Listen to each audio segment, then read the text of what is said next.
컬트는요, 사회적인 문제가 있는 종교 또는 유사 종교 단체를 의미합니다. 컬트는 사이비 종교다 이렇게 생각하셔도 상관없어요. 근데 요즘은 컬트라는 말을 굉장히 포괄적으로 사용하기도 해서 컬트적이다 이렇게 하면 대중적이지 않고 뭔가 기괴하고 난해한 그 특이한 느낌 때문에 소수의 열광적인 마니아층을 형성하는 것을 의미하기도 한다고 하네요. 어쨌든 오늘 우리가 얘기 나눌 컬트는 앞서 제가 말씀드린 사이비 종교의 그 컬트입니다. 다들 아시다시피 이 책 컬트는요, 미국에서 컬트를 소재로 인기를 끌어서 무려 5,500만 건의 다운로드 수를 기록한 한 팟캐스트의 내용을 요약한 책이에요. 팟캐스트의 그 내용 중에서 가장 의미가 있다고 판단된 9개의 얘기만 추린 건데, 찰스 맨슨, 아돌포 데 헤수스 콘스탄소, 바그완 슈리 라즈니씨, 짐 존스, 로크 테리오, 데이비드 코레시와 다윗 카지파, 키스 라니에르, 크레도니아 음웰인데, 마셜 애플 화이트, 이렇게 9명의 이야기예요. 이름이 너무 어렵네요. 여러분들 혹시 여기서 알고 있는 사건 있으세요? 저는 짐 존스를 알고 있었어요. 근데 짐 존스라는 이름은 모르고 이 책을 읽으면서 이렇게 한 명 한 명 검색을 했다가 이 사건 내가 아는 사건인데 신기하다 했던 사건이거든요. 이 짐 존스의 인민사원 사건은요. 꼬꼬무나 당신이 혹하는 사이 이런 프로그램 있잖아요. 그런 데서 자주 다뤄졌던 소재였던 것 같아요. 그도 그럴 게 이 사건이 굉장히 쇼킹하고 그 남아있는 사진도 충격적이라서 대중매체에서 좀 흥미롭게 다룬 게 아니었나 싶어요. 제가 짐 존스의 인민사원이 무슨 사건이었는지 살짝 들려드릴게요. 짐 존스는 인종차별 반대, 자유, 빈민구제 등 상당히 건강한 가치를 내세우면서 목회 활동을 했고 카리스마가 상당해서 사람들이 많이 따랐어요.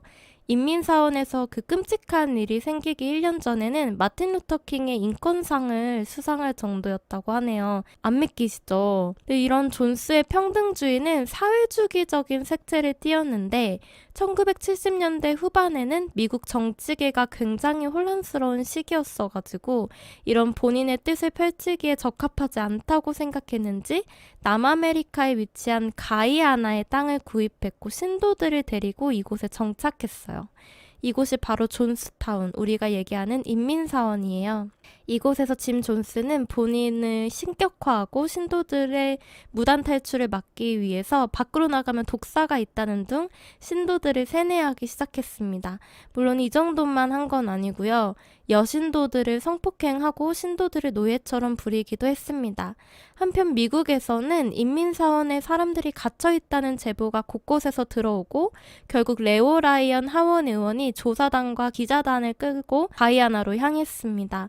막상 가이아나에 도착해 보니까 소문과 다르게 다들 행복해 보였어요. 조사를 다 마치고 그 소문은 헛소문이라고 결론 지었는데 어느 날 이 조사단에게 누군가 쪽지를 쥐어줍니다. 그 쪽지에 뭐라고 써 있었는지 아세요?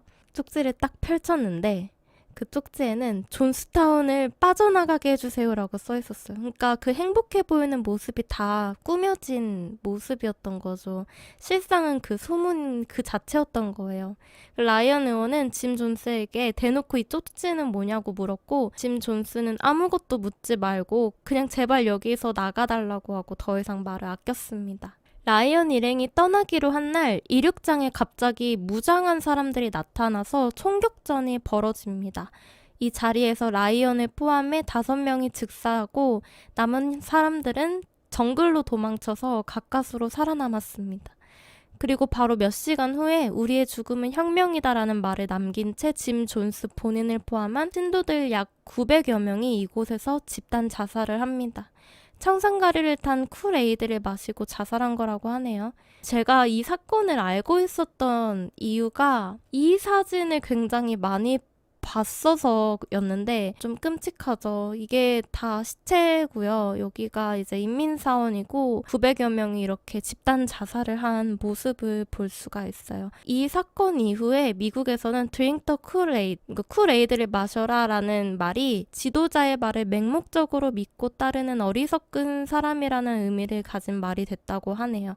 만약에 제가 이제 정치적으로 트럼프의 말을 굉장히 맹신한다면은 뭐 drink the Kool-Aid 이런 식으로 저에게 얘기를 하는 거죠. 사실 이 책은 이런 끔찍한 만행을 저지른 사이비 교주들의 유년기 시절로 거슬러 올라가서 어떤 사건이 이런 성향을 만든 건지를 분석했는데요. 짐 존스는 어린 시절 혼자 있는 시간이 많아서 낯선 사람과 관계를 맺는 법, 상대방이 원하는 바를 꿰뚫어 보는 법, 상대방의 취향에 호소하기 위해 자신의 행동을 재형성하는 법을 배웠다고 합니다. 그리고 어린 시절 짐 존스는 이것저것 훔치는 버릇이 있었다고 하는데요.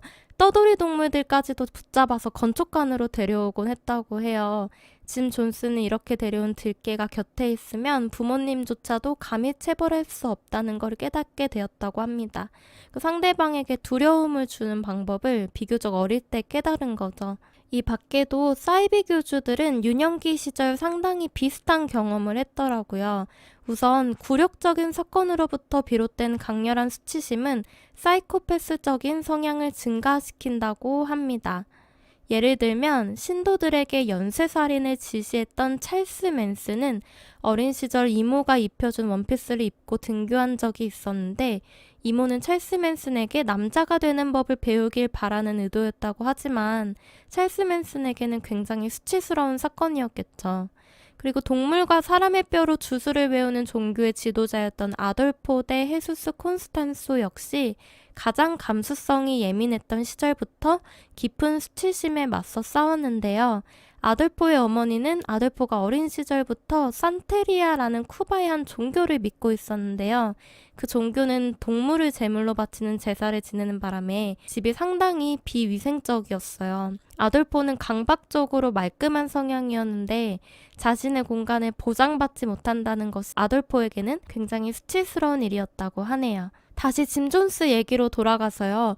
얼마나 믿음이 강하면 청산가리를 탄 쿨에이드를 마시고 다 같이 자살하자는 말도 안 되는 계획에 신도들이 다 동조할 수가 있었을까요? 보통은 본인에게 결여되어져 있는 점을 교주가 채워줄 수 있을 거라는 기대 때문에 강력한 충성심을 보이는 건데요. 사이비 교주들의 특징은 뭔지, 사람들을 어떻게 홀렸을지에 대해서 본격적으로 저희는 대화를 나눠보도록 하겠습니다.